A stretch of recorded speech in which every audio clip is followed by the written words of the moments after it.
with that being said, our special guest that is coming on here, you can listen to her on Third and Three podcast. The lovely Nikki Gist joining me here via the Global Satellite Network, presented by StreamYard. Okay, Hi. how you doing? Good. I'm good, Jake. How are you? I'm doing fantastic. So Nikki, we did not predict this as a whole for football fans like myself, but I love this. And as I've said, I visited New York 6 times in my life. I do love the culture, the atmosphere. Do I see myself living into it? It's probably tough, but however, this is kind of the heartbeat that New York fans have been waiting for. The Yankees and Mets were winning. I know the postseason was rough. And then the Rangers last year made it into the Eastern Conference Finals. So something is happening right. And especially now with the Jets and the Giants and winning records.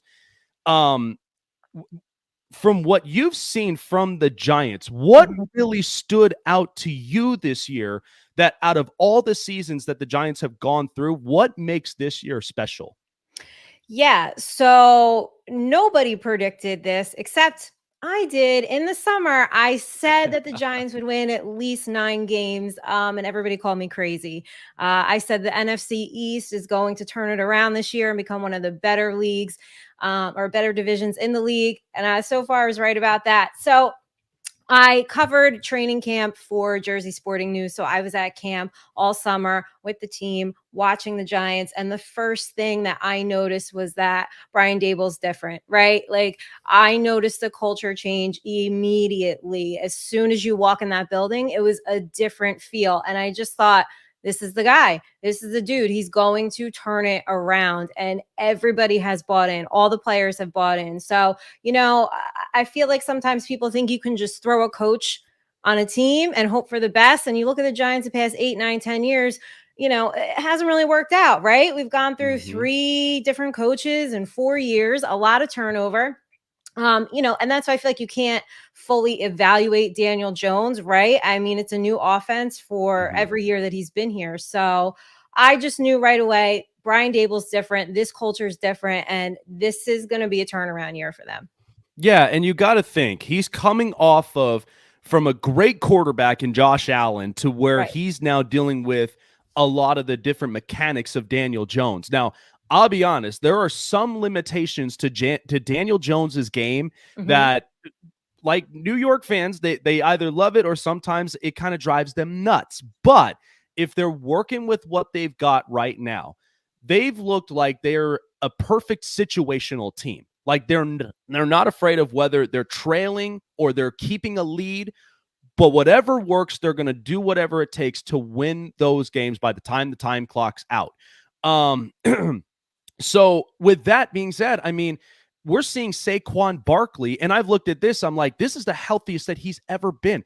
Is this maybe the movement that Brian Daboll has put together with this offense that's now allowing guys like Saquon to finally stay healthy on the field and get the best out of his production?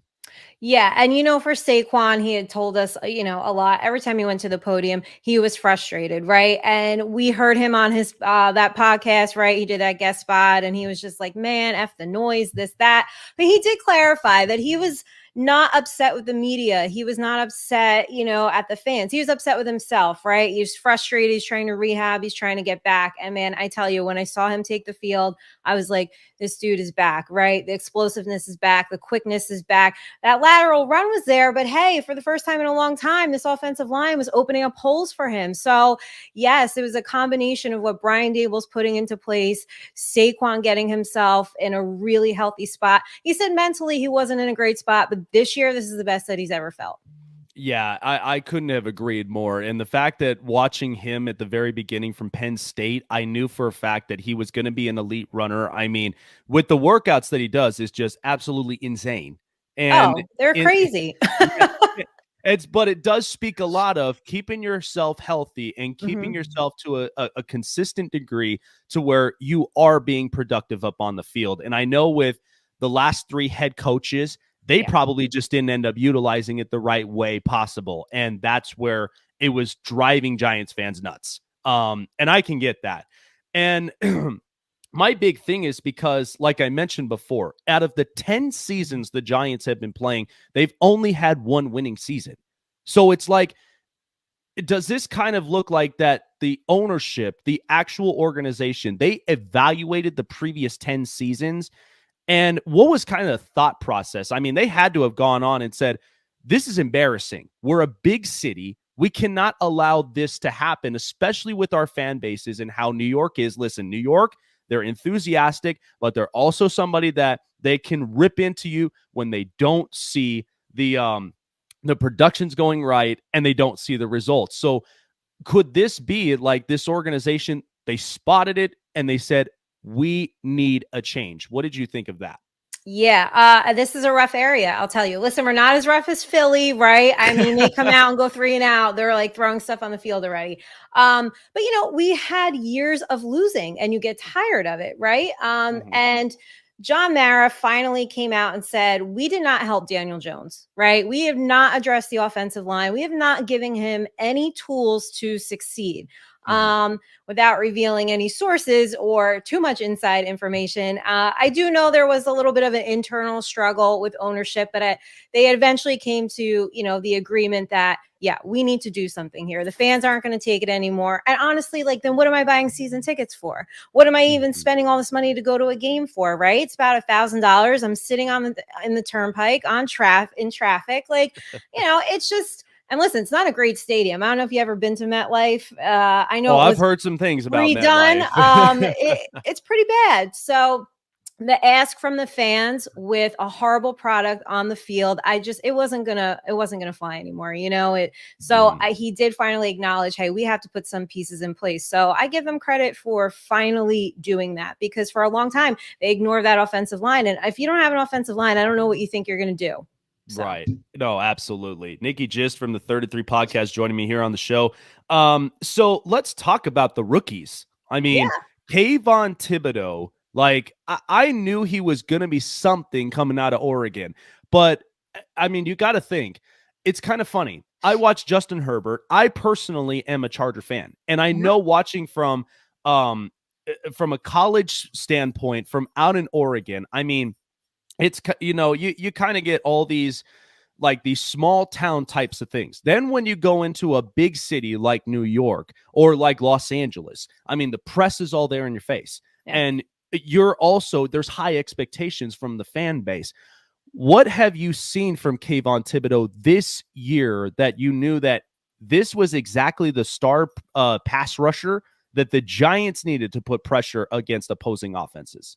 Yeah, you know what? For me, it was more of the praise that his coaches would give him, how fast he was learning and how fast he was getting ingrained into the game plan. I know people gave him a hard time, and unfortunately he got hurt, right? So he missed a couple weeks. He was adamant, hey, I'm going to be back. He is a really hard worker. I know they all are. I mean, but then you look at like Kyler Murray, he doesn't study. So, I mean, I have to give Kayvon that. I mean, he kind of came in, embraced everything. Unfortunately, it really sucked to start the season hurt. And then, his first game back, he came out and said, listen, everybody just kind of calm down. We've all been hurt. We haven't really gelled yet. And now you're seeing everybody gel, right?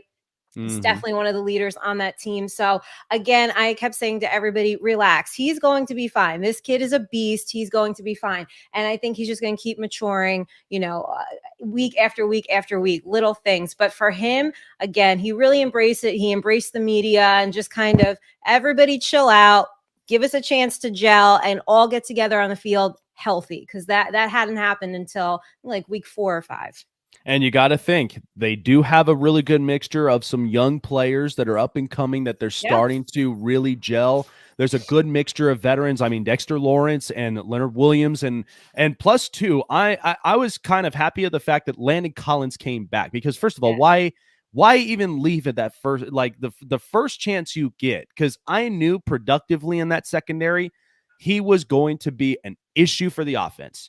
And that was where he puts a lot of that pressure on. So it's great to see him back in the New York Blues again. But here's what's also interesting as well. So Kadarius Toney's gone in Kansas City. And I mean, I point this out. I think Kansas City really did find the replacement for Tyreek Hill. He may not be like him, but because of the speed and because of just the hands he has, it's unfortunate they couldn't work this out in New York. And I look at the Kenny Golladay situation right now too. There's not a whole lot that they're getting the production. So after seeing right now where the Giants at 6-1, could it be possible that the Giants may be in the draft or possibly in free agency, that they may work to get themselves more weapons, whether or not, if Daniel Jones still is the quarterback under center, could they bolster up a lot of those weapons? Yeah, and I think you have to, right? It's unfortunate with Kadarius Toney. I wish I knew how explosive and great he was on the field. I mean, we don't know, right? I mean, this dude's had like bad hamstrings since the jump, and I guarantee you they'll be fine in Kansas City, right? I fully expect him to go over there and just have like a career rest of the year. Kenny Golladay, that is a sore spot for a lot of Giants fans. I personally requested interviews with him several times, always got denied. He came to the podium one time and he proceeded to tell us that he needed to work on his, 50-50 ball. He said that New York Giants fans did not see the real Kenny Golladay. Just a bad signing all around. We joke he's a $72 million man, but I mean, he barely participated in any team drills. He would do a little bit of individual things. And same with Toney. So it's unfortunate. I'm super excited for Wan'Dale Robinson. I think this kid is going to be a tremendous talent.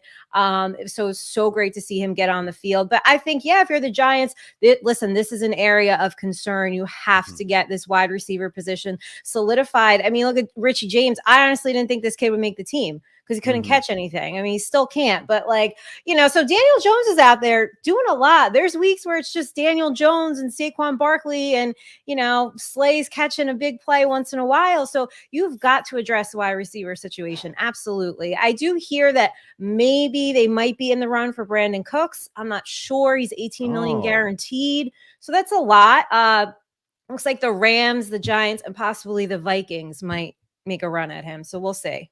You know what? I kind of envision that if Brandon Cooks, a veteran guy that, listen, we know with where Houston is, they're a rebuilding team. We know it's unfortunate with their situation, but they're trying to ace the draft as best as possible. Yeah. But if I see Brandon Cooks in New York, I think that would be perfect because then that allows guys like Wan'Dale Robinson to even thrive.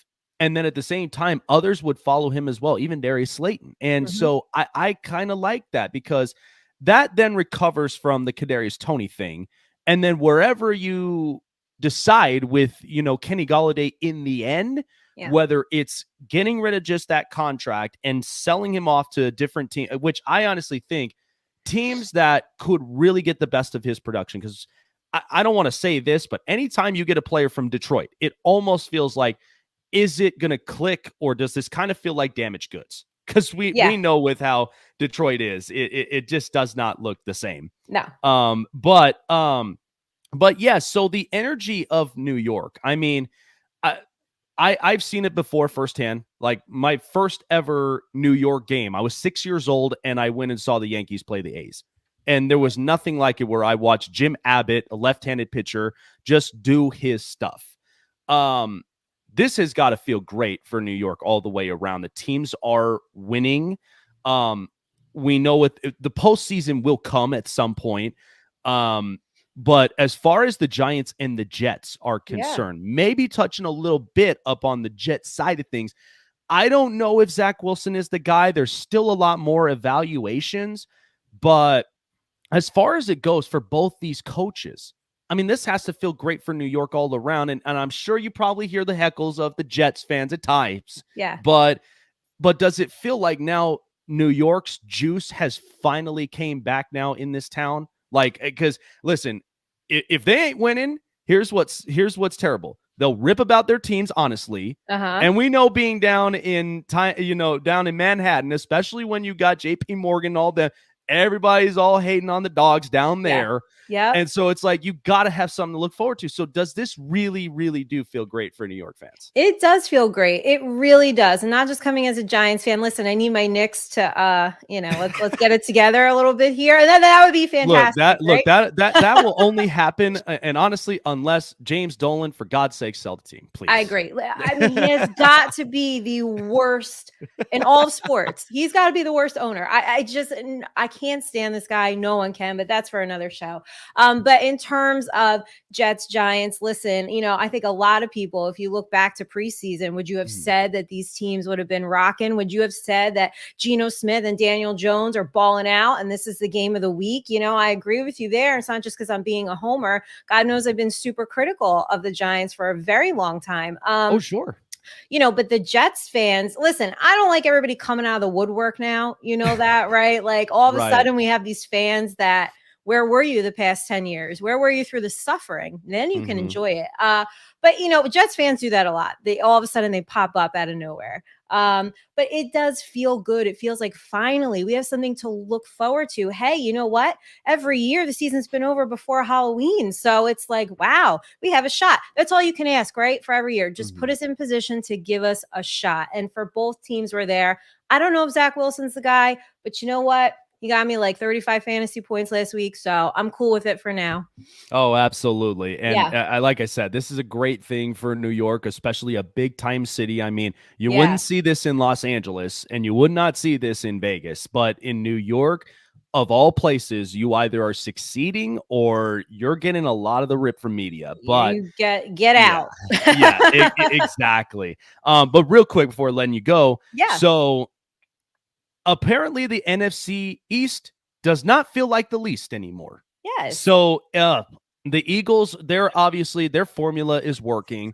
The Giants with Brian Daboll, they're situationally great. And then you have the Cowboys, who honestly, like, they're just working with whatever they have, whether it's Cooper Rush or Dak Prescott. But I'm real about the Cowboys, but I do love how their defense has worked.